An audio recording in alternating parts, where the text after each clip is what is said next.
Welcome to the Celebration of You. I'm your host, Holly Dowling. I'm thrilled to share with you incredible people from all over the world who are living and leading extraordinary lives. From overcoming immense adversity to discovering the secret sauce to leading with courage and grace. Their stories are going to bring you hope and inspiration. Now, let the stories begin.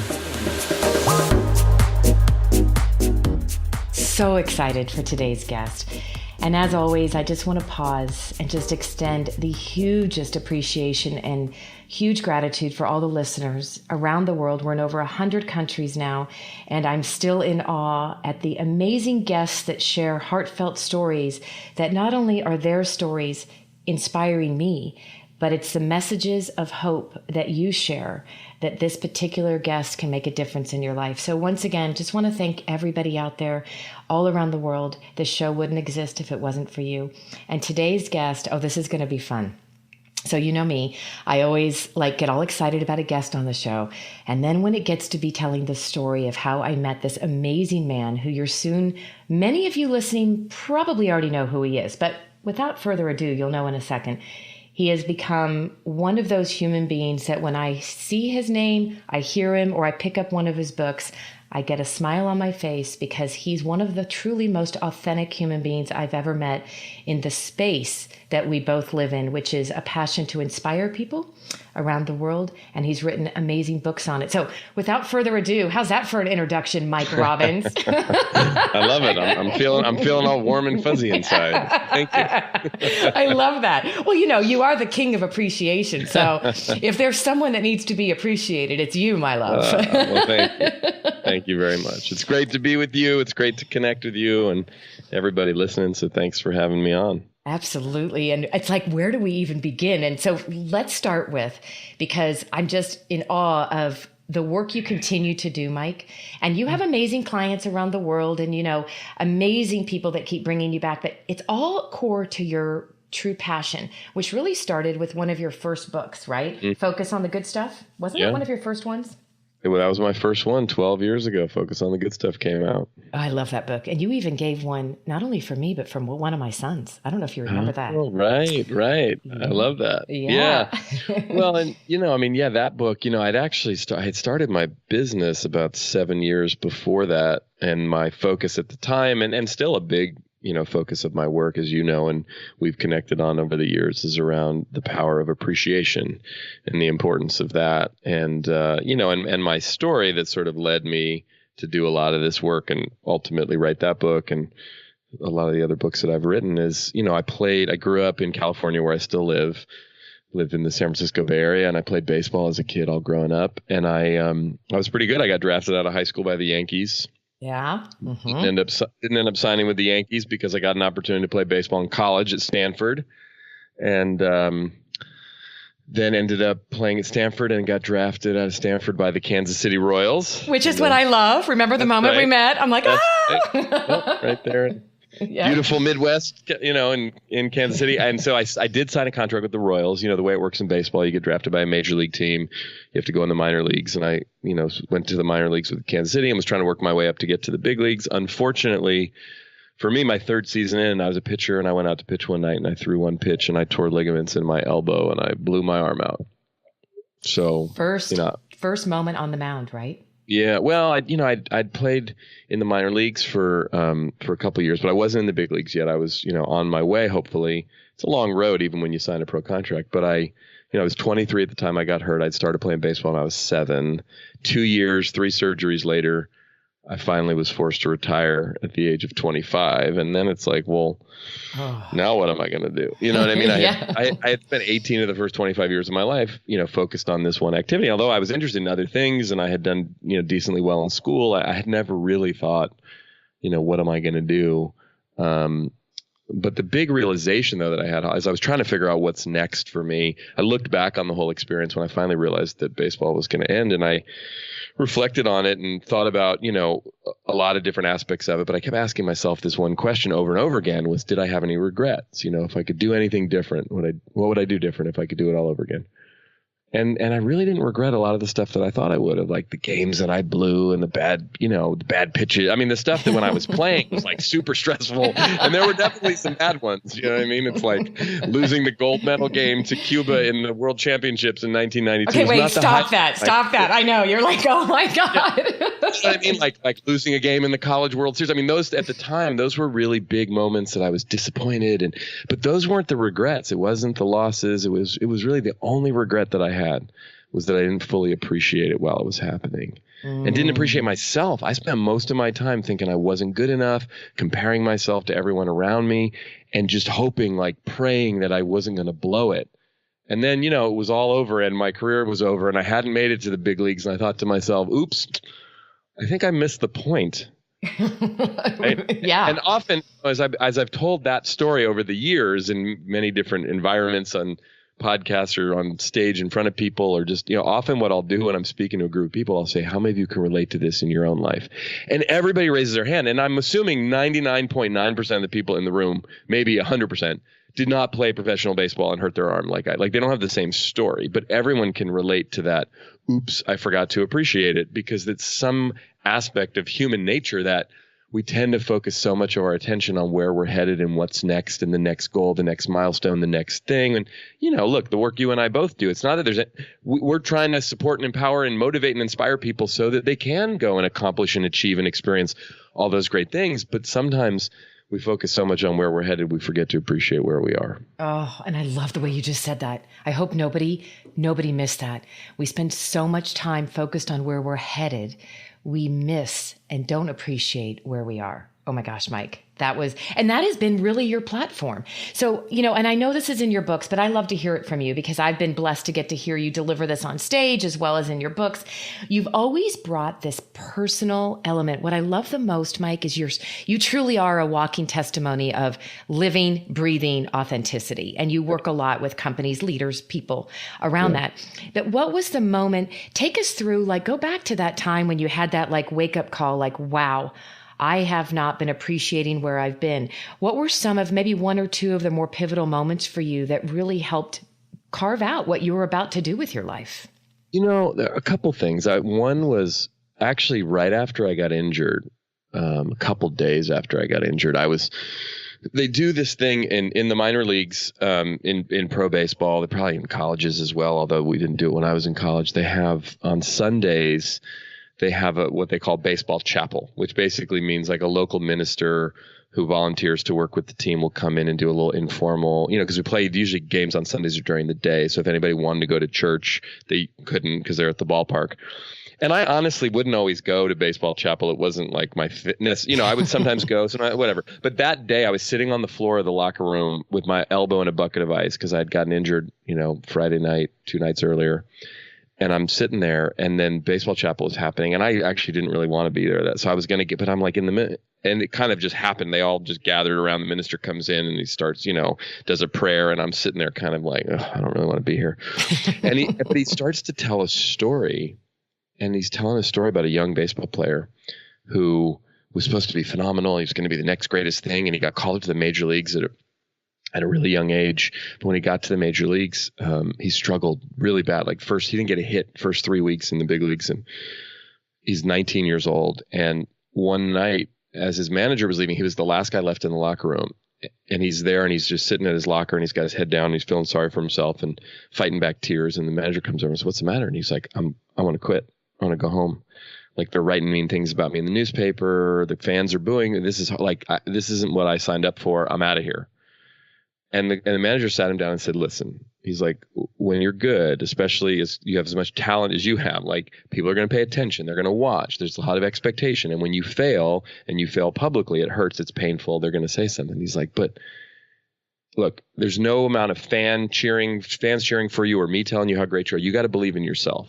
And if you really want to quit and go home, you can do that. But I see something in you. I see you've got some talent, but you got to have the courage to be willing to show up every day, even when you fail."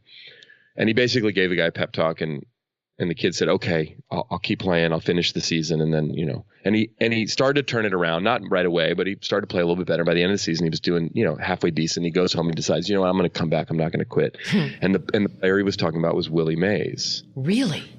one of the Really? greatest baseball players of all time. And the minister looks at us and says, what if Willie Mays had quit? Because he didn't get a hit those first few weeks he was in the major leagues. Like we would never have heard of him. Like he wouldn't have gone on to become one of the greatest baseball players of all time. And then the lesson that he was basically teaching us that day was like, it takes courage to put yourself out there, and sometimes you fail and sometimes you succeed. But the real triumph is the courage to show up. And I'm sitting there staring down what ice. Looks like might be, my arm is in a lot of pain. I'm in the ice. I'm thinking I got to go see the doctor. They're probably going to send me home. I'm probably going to have an operation on my arm.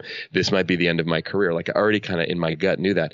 And I started to cry sitting there in the locker room that morning because I thought to myself, it's taken so much courage for me over the years of playing. It's not, look, I wasn't putting my life on the line. It was not, but it took, and there were times I wanted to quit and I didn't, and I kept showing up. And even though I wasn't at where I ultimately wanted to be, there was some element in that moment of me, the ability to just kind of pat myself on the back a little bit and go, you know what? You've been pretty good at this, and you've taken a lot of courage for you to do this. And there was a moment that started to kind of crack, no pun intended, the ice a little bit on me to start to see like maybe there's a different way to look at this. Now, unfortunately, I never got a chance to play again. But what happened over the next months and ultimately years as I moved through that experience was I started to think more about that and that message and that lesson. And it's what ultimately had me realize, I think there's something really important about us appreciating ourselves and our lives and our talents and even our challenges as we go through them, because it takes courage to just show up in life and be ourselves, Mm-hmm. Oh, and I'm sitting here thinking about, I don't know that I've actually heard that specific story from you yet. The one with the minister doing the prayer and telling the story, and the Willie Mays. And to think that if that story just in itself if you weren't there at that moment on that morning, right, with your elbow in the ice bucket. Yep. When I share with people all the time, and I know you believe in this, it's just serendipity. Are you open to what's about to happen? Because we miss the miracles in the mess, right? That moment was a miracle in the mess for you. Totally. Well, and the one other story I'll share, and this one, I think I wrote in Bring Your Whole Self to Work, my most recent book, is I went to lunch with a friend of mine named Brian about 6 months or so after I'd gotten home, and I'd gotten a job. I was working in the tech world. This was more than 20 years ago. It's late 90s. And Brian took me out to lunch. A friend of mine, a couple years older than me, he was concerned about me because I had gone through this major life transition with my baseball career ending. And he's, asking me, how you doing? And I'm like, I was trying to put on a brave. I'm good. I'm and he's like, really, how are you? And I was like, well, it's tough. Like, I feel a bit lost. And he's like, it totally makes sense. He's like, look, Mike, I want to warn you about something, though. He's like, when you go through something difficult in life, there's a tendency to ask yourself a really simple but very dangerous question. He said, you're probably asking yourself this question right now. I'd be asking myself this question if I were you. He said, but here's the question. Why did this happen to me? Or why is this happening to me? He said, it makes sense. When something happens that's rough, that's painful, that's hard, that you didn't want, we ask that question. The problem with that question, though, he said, is when you ask that question, the only response you get back, even if you just ask it in your own mind, is some reason, some justification, some rationalization for like why it's not fair, why you got a raw deal, why you're a victim.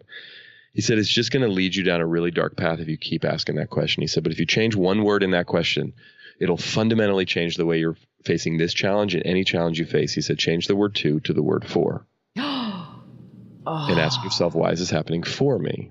And I remember sitting there at lunch, and my honest reaction when he first said hi to me was, my first reaction was, he does not know what I'm going through. How dare him? Yeah, right? how dare, like, and he was the first to acknowledge, like, Brian was my friend and had known me for years, but he didn't play baseball. He wouldn't, because I'm like, what is he? But then after that, I thought, okay, wait a minute. This is Brian. He knows me. He loves me. He cares about me. He's got my back. He's not saying this to be mean. He's not saying this to be, in my face in some just provocative way. There's something there. So again, in a different way than the minister in the locker room, but similar, it's like, I should pay attention to this. So I leave the lunch and I start out, this didn't happen for me. This happened but I started to challenge myself over the next few days and weeks and months and quite frankly, years. But the more I asked that question, the more I could see, oh my goodness, there's so many things that this showed up in a way that happened for me. I look back on it now, all these years later, and this is where, again, this becomes universal. It's not about me hurting my arm in baseball. It's like everyone can relate to having something happen that's super painful, really challenging and difficult, we think is terrible. And then within sometimes not even that long of amount of time, but definitely a certain amount of time, we can look back and go, oh, that was a blessing. Yep. Right. And so the blessing of that was that Brian said that to me, and then I took it to heart and I started to think about it, and I was able to apply it to my process as I move through that very difficult, painful life transition. But I think about it now. Big things, small things, stuff comes up. I mean, look, I'm human. I get irritated. I get frustrated. I get annoyed. I get disappointed. I get what? Right? Yeah. We hear no. Like, I thought I was going to hear yes on that one, right? Or, yeah. Right? I mean, you and I, before we hit record, we're talking about, I mean, you have, your kids are grown now, your boys, and and we've got 2 girls at our house who are 13 and 10. Like, it's a daily process of like, whoa, that didn't seem like it was supposed to go that way, Yeah. And so it's getting to practice. Oh, why is this happening for me? Oh, great. These challenges that show up in my life, whether it's in my business or my marriage or with my daughters or whatever, are opportunities for me to grow, for me to learn, for me to deepen who I am. And I think that's true for all of us when we're just trying to fix the problem or solve the issue or whatever it is. We miss not only the lesson, but the opportunity to really grow, to expand our, as we call growth mindset about it. And I just love, okay, so I'm having goosies right now. My eyes are closed, right? You know how we are. My eyes are closed. I've got a smile on my face. My arms are covered with goosies because as I'm listening to you share that, of course, goosies are up my neck. Why did this happen for me? And one of the things I've always loved and adored about you is exactly how you just shared this story. You're like, Brian, you don't know what I've gone through. How dare you say that, right? It's like, and yet at that moment, that one comment by somebody that loves you and respects you, again, can change your life forever if you're willing to truly pause. And, it's interesting. You don't know a story I'm going to tell you right now, my friend. And it's coming to me so strongly as I'm listening to you. I'm like, wow, Mike, and I might get a little emotional here. So it occurred to me how far back we go. So go back to your book, Focus on the Good Stuff. And do you remember we have a mutual dear friend, Heidi Brando? Remember Heidi who was at Gap and then World Vision and now Tesla? And you were doing a lot with them. I was doing a lot with them, but we had never met. And I was telling her about a situation. We'd become good friends that was happening for my oldest son, Jake. Now, Jake at the time was 19 years old. And it's 2019. So we go back 10 years. Right. And why this is all coming to me, because this is, my friend, why I believe you're on this earth. And I always tease you and say you're like an angel on assignment. But why did this happen for me? And in that book, and when I told Heidi, she said, Jake, I'm going to get a hold of my friend, Mike Robbins. And she said, he's got this book. And you wrote in a book for Jake. And you sent me an email and you said, I don't know what's going on. I don't know the details, but if I can talk to him. And at the time, the reason I'm telling you this, because I don't know that in the midst of all the years and all the times we've connected, that I don't know that I've ever actually shared with you what happened. But at that age, his dream, Mike, just like you in sports, his dream was to go to be in the military. He'd always dreamed to be in the Marines, and ever since he was a little boy. And he went to do everything to get himself going and do it, and got all the letters, and he was disqualified because of when he was 2 years old, he had cancer. And he was devastated. I mean, days of tears and devastation, Mike, of how can this happen to me? This was my dream. And now I'm being punished because of something I had no control over. And he's he's 19. He's way over the cancer, but they held that and said, right. And so there is a child whose dream is crushed, whose life he looks at it at that time in life, right? Devastated. You send this book. I give him this book. And what story you're just sharing, Jake is now 27 years old, but a mere 3 years later, he found out he was going to be a father, and it was a blessing and a miracle in the midst of not the most beautiful time, but he's become the most amazing father. And when he found that out, Mike, I just want you to know this. When he found that out, in the midst of him being, again, like, oh my God, I'm not ready to be a dad, but I can do this, all of that. Sure. He looked at me and he said, but Mom, you've always said when one door closes, another opens. Yeah. If I had gone to the military, I wouldn't be having a child right now. And this child's a miracle because I was told I may never have children. Yeah. Wow. And you have been an instrumental part because I gave him that book you gave him and he read that.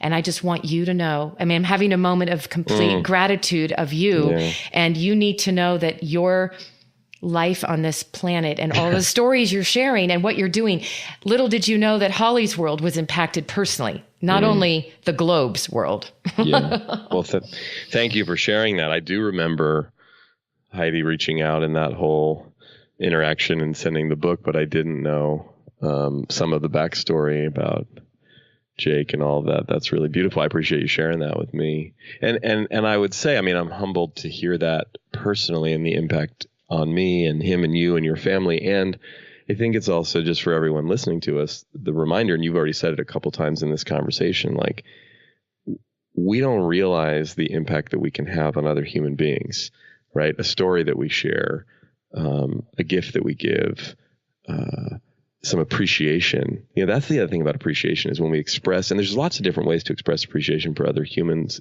lots of creative ways to do it, but we don't realize the impact that our appreciation can have. Little things can go a long way. There's been times, I'm sure you've had this happen. I've had this happen. I've talked to a lot of people where someone will come up and thank you for something that you did or that you said or that you offered to that or whatever. And you don't even remember, not that it didn't matter, but it's like, did I do that? Oh, wow. That's right. Yeah. But you realize, wow, I did this thing. I said this thing and it had an impact. I was at an event in Las Vegas a few years ago where I spoke, and I had talked to a few of the people in the organization before I came in to speak.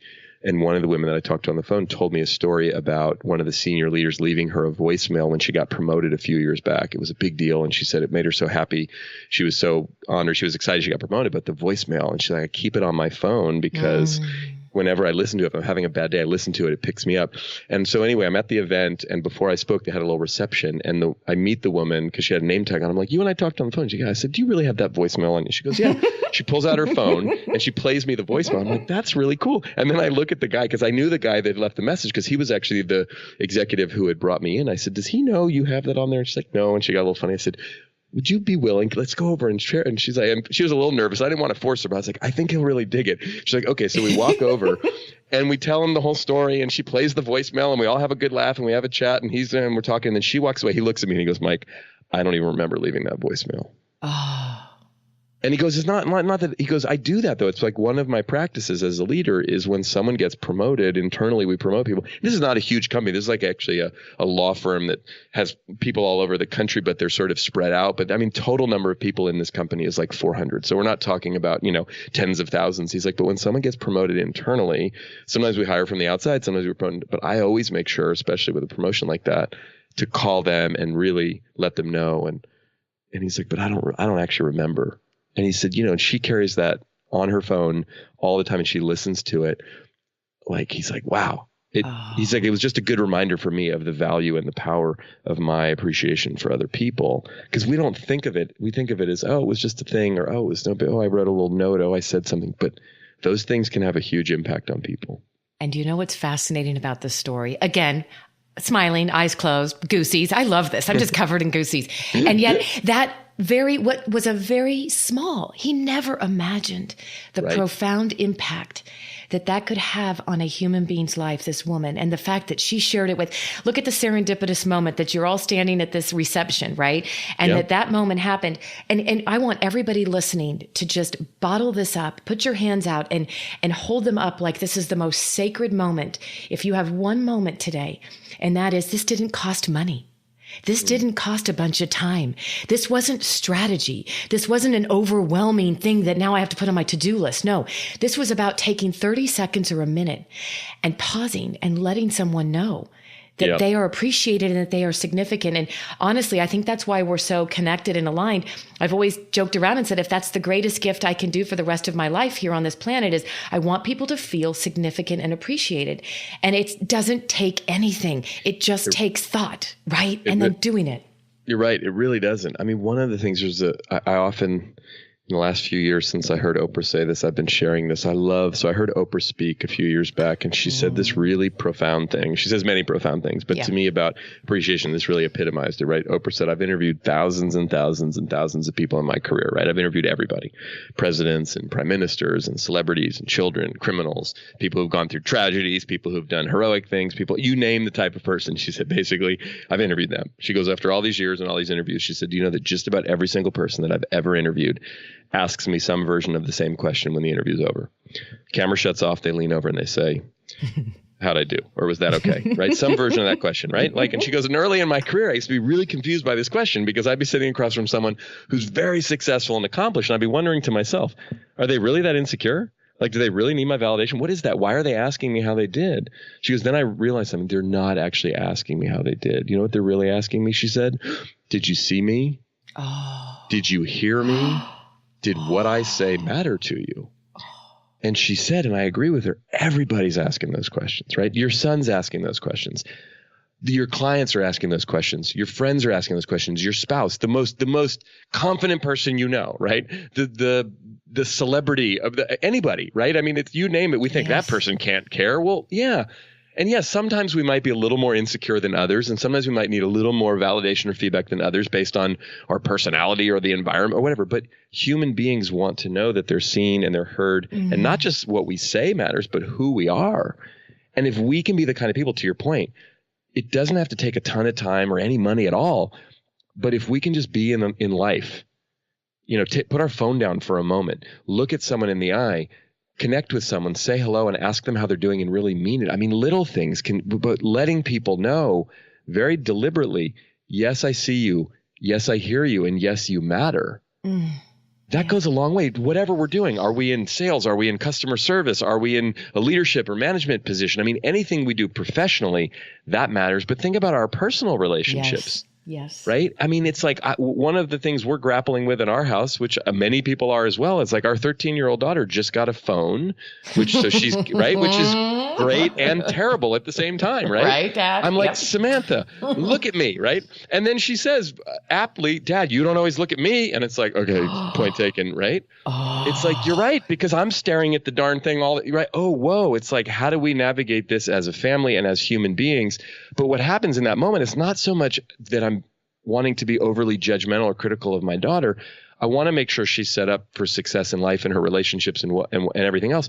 But at the same time, it's like when I'm staring at my phone and Michelle, my wife, is talking to me, what I'm subtly saying is, hey, babe, I know I love you and we've been together for almost 20 years and you're the most important person in my life. And you know what? This email or this post on Facebook is actually more important than you right now. Mm-hmm. And that's just sending the message to like the most important people in our lives, let alone the people that we do business with. So again, this isn't about technology per se, but it is about how do we show up in life and do we really connect with people? Appreciation might involve some praise or some acknowledgement or some kind of letting people know how much we value them, but it might simply just be paying attention to them. Being present. And you know how, Mike, we hear that word so much. And the best, somebody said this not too long ago, or a couple years, sometime, and it just stuck with me in my heart.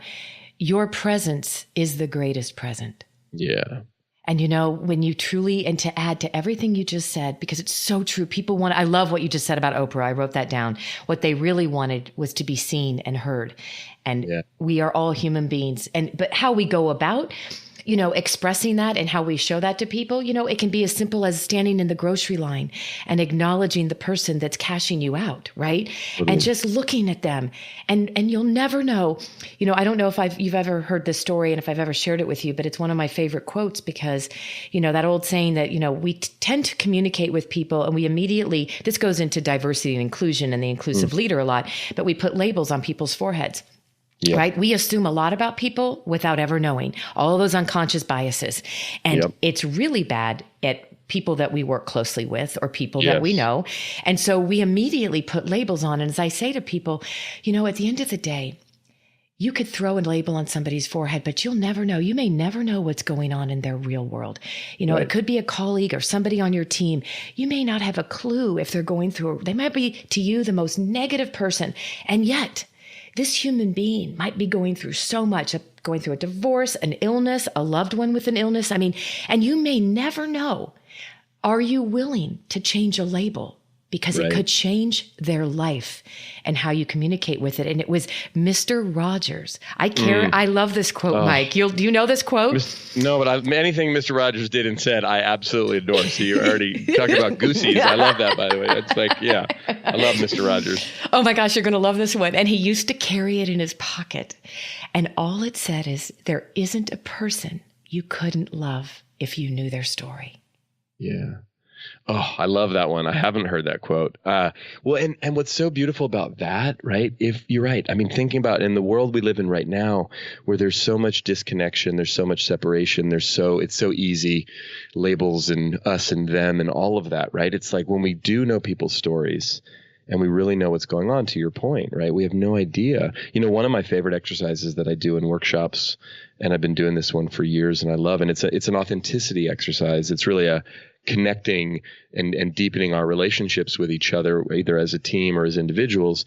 It's an exercise that I learned from some mentors of mine, Rich and Yvonne Dutra St. John, who started this great nonprofit organization for young people called Challenge Day. And the exercise goes like this. The metaphor we use when we're talking about authenticity is the iceberg, right? So it's like overused metaphor, of course, but very apt in the sense. It's like, how do we lower the waterline on the iceberg, which is how we connect more deeply with each other, how we express and expose a little more of who we really are. And so once I sort of set that up, it's like, we're going to do an exercise here that's going to allow us to lower the waterline on our iceberg. And if I've got a really big group of people, sometimes I'll just pair them up. So one-on-one. If it's a, decent sized group, I'll maybe put them into groups of 3 or 4 or 5 people. So they're in small groups. If it's like 15 people or less, sometimes it's just a team, a leadership team I'm working with. We'll actually do the exercise as a whole group. But the way it works is I always start and I go first and say, everyone's going to have about 2 minutes. When it's your turn, you're just going to repeat this phrase. If you really knew me, you'd know this about me. Oh, I just got goosies. Yeah. And I say, look, you don't have to say anything you don't want to say. You don't have to, it's more, and it's not really, if you really knew me, you'd know this thing happened when I was 3. I mean, but it's more about today. If we really knew you in this moment, what's going on down below the waterline, below the surface that we can't see?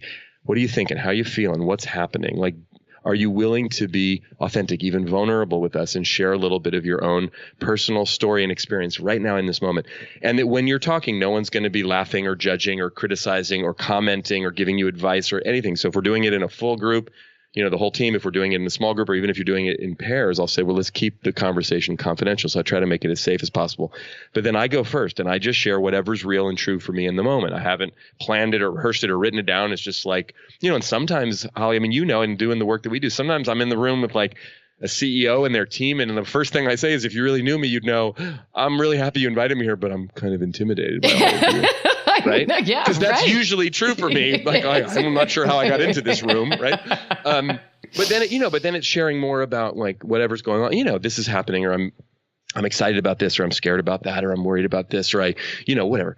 And then it's just an opportunity for the next person to go. And what happens is, again, even if it's just pairs of people, and if it's in small groups or if it's in the whole group, what ends up happening after the exercise, I will usually say, okay, turn to your partner or in your small group or in the whole group. Let's talk a little bit. What was that like? And what people often say is, oh, it was a little awkward, or it was a little uncomfortable, it was a little emotional, but wow, it was really liberating.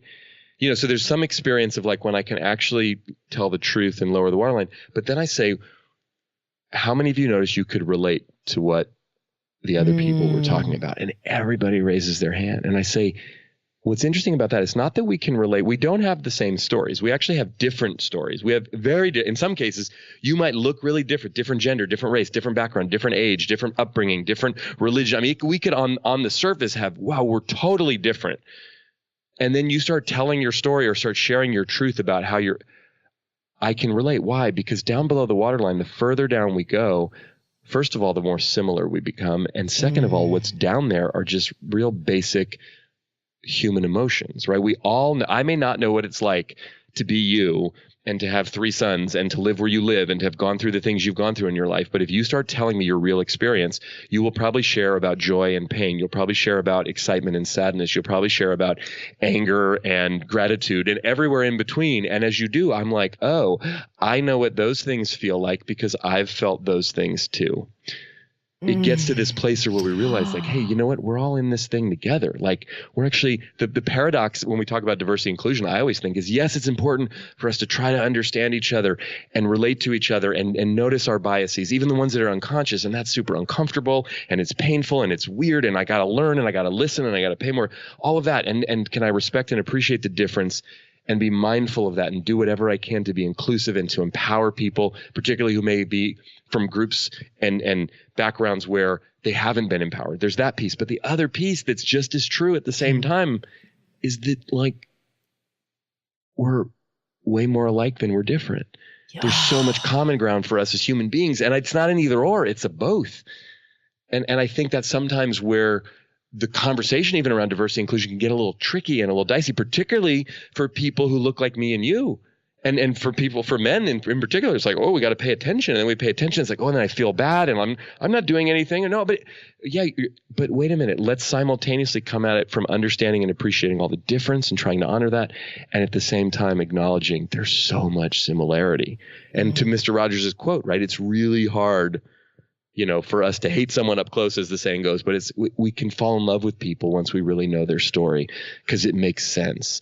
People make sense when they start to really share their truth. And you go, oh, I get it. Even that person at work that you have a hard time with, that's really difficult. And it doesn't give them a free pass to just like be rude to people. But when you start to realize what's actually going on, if they opened up and really shared what's going on in their life, you would probably have more empathy and understanding for like, oh, I get it. You know what? That makes sense. So I'm slightly emotional right now because, well, for one, I want everybody to know this is the Mike you get. The Mike you're hearing right now, although he's a dear friend, this is the same authentic, transparent Mike that you get when you're in a room with a team or you're on a main stage with thousands of people. It's what I love and adore about you. There is no different Mike. You get the real Mike. And I love this too, I have to say, because I'm picturing you running around on the stage. And I love that you're always just so, hey, let's roll, and no slides. And you know what? You're in high demand because you're you. And the reason I'm slightly emotional is I think we talked a couple years ago and we stay in touch, but so something you just said, and this whole line of, I wrote it down. If you really knew me, you would know this about me. I think that is such a profound question to ask. And and I don't know if you know this, it was just in the last couple years that, and it was a really scary place for me. I really took a leap of faith, stepping out of fear, because all of these years doing what I do, and I'm passionate about inspiring and empowering people, I've never wanted it to be about Holly. It's about doing what I do, right? And getting people. I just have never really shared some of the real dark times of my life, and really never shared some of those, what I call them, the gifts, as you said earlier on the show. It's those challenges that are really the opportunities that we grow from, and were the gifts that ended up becoming the greatest gifts of my life, that made me the resilient, strong, persevering person I am, and also very forgiving person. All of that said, I was so scared, Mike. I was asked if I would share one of my stories. And it was probably at the time right before all this stuff hit with Me Too. But it was more of a personal, very bad, way back in my past. Personal, went through a serious abuse, domestic abuse. And I've never talked about it. I say all that because my fear was, and I called the editor, I called my brother who's an actor, and I said to him, and he's been through his own, he's a heroin recovery of 18 years clean, doing amazing. But I said, I'm scared to death. I'm going to call them and tell them to pull it.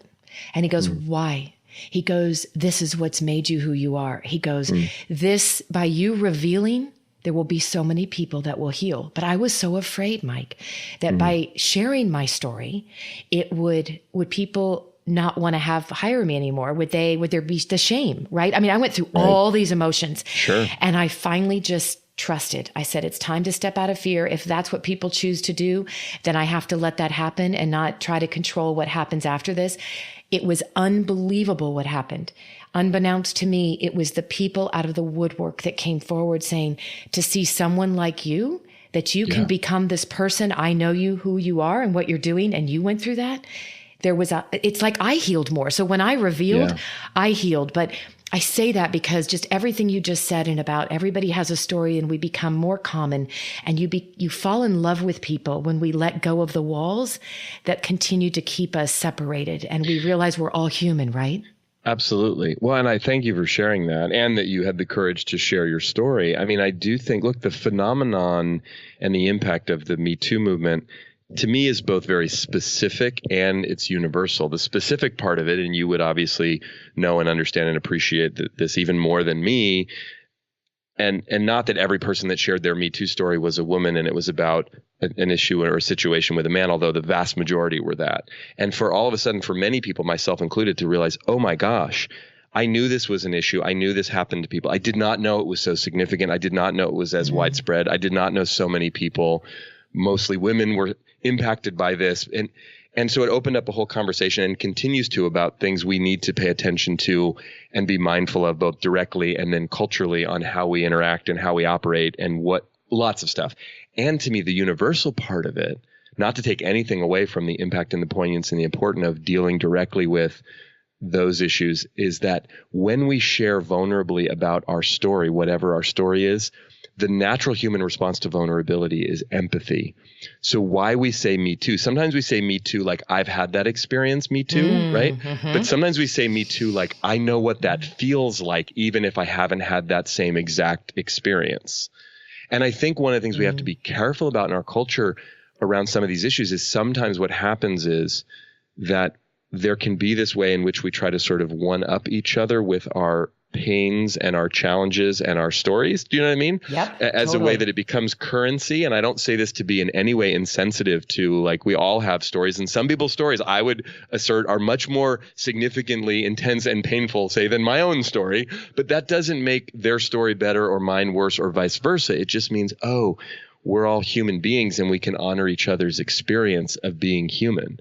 You know, and everyone knows what it's like to feel not included and not belong to a group or a situation. Everyone knows what it feels like to be disappointed and betrayed. And in some cases, again, that's been much more significant than others in terms of the circumstance.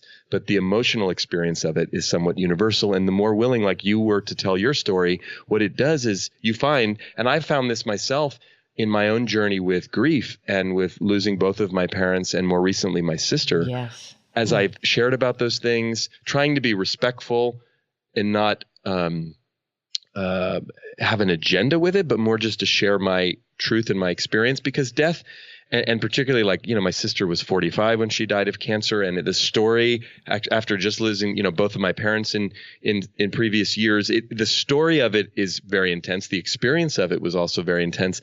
But what I found, like it sounds like with you, and a very different topic, was that so many people came out of the woodwork, not only with love and support for me, but with their own stories of grief, that it made me realize, like, oh, we could do a better job as a culture of creating space for people to share their grief stories. Because I found, even as I would just start to talk about it a little bit, there would be a lot of emotion from people, and not from a judgmental place, but like, wow, we don't do a really good job of supporting people to grieve. It's not all that pretty. It's not all that positive. It's right. It's this thing. And so again, my work and my passion with all the different things I do and topics and books, it's really about how can we be more human at work and in life? And, you know, what's more human than dealing with loss or grief, or even when we deal with something like abuse or difficulty, how do we move through that? And how do we pick ourselves up and keep moving forward, not by pretending it didn't happen and being ashamed and embarrassed to admit it, but by being willing to open up about it. And do you know, as I'm listening to you, I am sitting here and this word is just flashing in front of me in every piece of every word you've just articulated, and the heart coming through it, Mike. It's compassion. As human beings, it's taking empathy, right? Appreciation, significance, all the things that mean so much to us, but it's about having a higher level of compassion for other human beings. And I think that's what you just articulated when we share stories. And it's not about one's worse or the other, right? It's just knowing that we're safe. And that's what I gained from that. Was not only did I overcome a huge fear of what's the shame and what are people going to think, the most important thing, and I know you'll love this, is something that's really important to me, and as to why I probably haven't shared a lot of those dark times, is I wholly choose to live in wow is me, not woe is me. Right. And I don't want that stuff to define me. And yet I had to go through a journey of saying, it doesn't define me. It's what refined me. Right. Right. Right. Well, and Just I do like think you. there's absolutely, I do think there's a way that we can own our story and our experience as a story, and as a, you know, it's like, it's part of our biography. There's a difference, though. I mean, again, I think about this in my own life and my own journey. It's like, I was raised by a single mom. We didn't have a lot of money. There were some challenges that I experienced growing up. My dad had bipolar disorder, and that posed some challenges. And there are a lot of things as my life has gone on. There's been other aspects of my story that if I look at it, like, those things aren't super positive. They're not like, hey, look at me, isn't this great? It's on your bumper sticker. But at the same time, like, I don't want to avoid them and pretend like they didn't exist. But at the same time, I'm also not attached to those things defining me, because I do think sometimes what we can do is we get so attached to our own wounds and our own challenge and our own difficulty that then that becomes the thing that, we keep telling the story over and over again. And it's like, hey, again, if I went through something really painful and challenging, is there a way for me to honor that and, share it if I choose to or not, but not have it necessarily define me?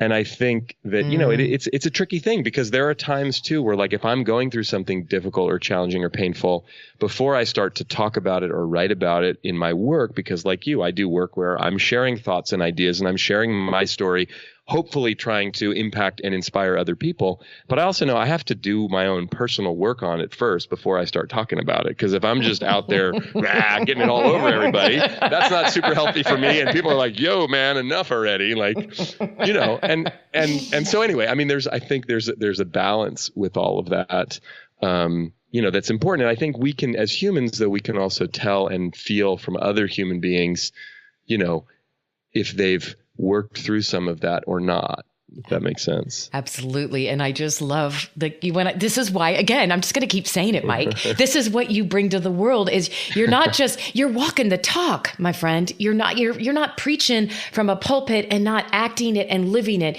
And you're making yourself so vulnerable and real, saying we all have our crappy days.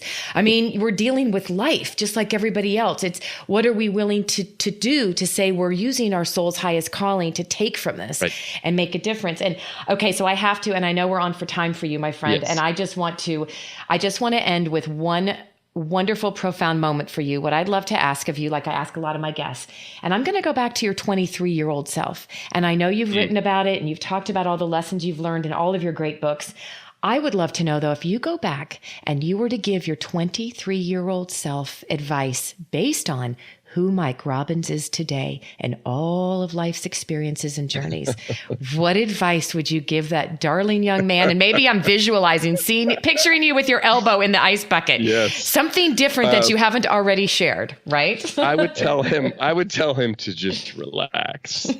I mean that, I know that sounded kind of snarky the way that I said it, but just, dude, relax. Like, you have no idea how amazing the next few decades are going to be, and just enjoy the journey, trust yourself, love yourself. It's not going to make it any more fun or enjoyable by being hard on yourself. So chill out. Yeah, chill out. Chill out. Exactly. I love that. What's ironic about, let me just say what's ironic about that. My wife knows that if you want to really trigger me, all you have to do is tell me to chill out, calm down, or relax. That makes me crazy, right? I think I saw a meme on Facebook a while back that said, in the history of calming down, no one has ever calmed down by being told to calm down. Exactly. Right? It just hits the red button and it makes you go crazy. Like, what did you say? But so the irony is, the advice I would give myself is probably advice even now at 45 years old I would not take very well, because the truth of it, though, is like, if some way for me, I'm saying this to myself and to my younger self, but I'm also saying it to everybody who's listening. It's like to relax, to trust ourselves, to trust life, to trust God, to trust whatever it is we believe in that's even bigger than us. I just think, I've personally wasted a lot of time and energy worrying and trying to control things, as I think most humans, we all do. And I think in hindsight, when we look back, it's like, I didn't need to do that. I just relaxed and enjoyed the process more. It probably would have turned out as good, if not better, than the way it turned out, right? So I have to tell everybody, please, I know you want to know more about Mike Robbins, and you can go learn more about him. He's everywhere on Facebook and LinkedIn and his own website, and you can hear all about his great books. But please just do us both a favor. Do not send him a note and say, chill out. Exactly. You post on social media, say, Mike, will you just relax, chill out? That'll mean I know you listened and you got the message. But yeah. Oh, thank you, my amazing friend. I miss you. I just love catching up like this. And one of these days we'll be sharing the stage again, and we'll hang out and just catch up on life, because you are a gift and I so appreciate you. Thank you, Holly. Thank you, Mike. Talk soon. Okay. Bye. Thank you for joining me for another awesome celebration of you. If you were inspired by this story, please share it with your family and friends and hashtag Your Story Matters. I'd love to hear from you, so please leave a comment on iTunes. And absolutely, please come to my website, hollydowling.com. Leave a comment there too, and while you're there, pick up your free gift. Most importantly, though, just remember that your life is a gift from God. What you do with it is your gift back.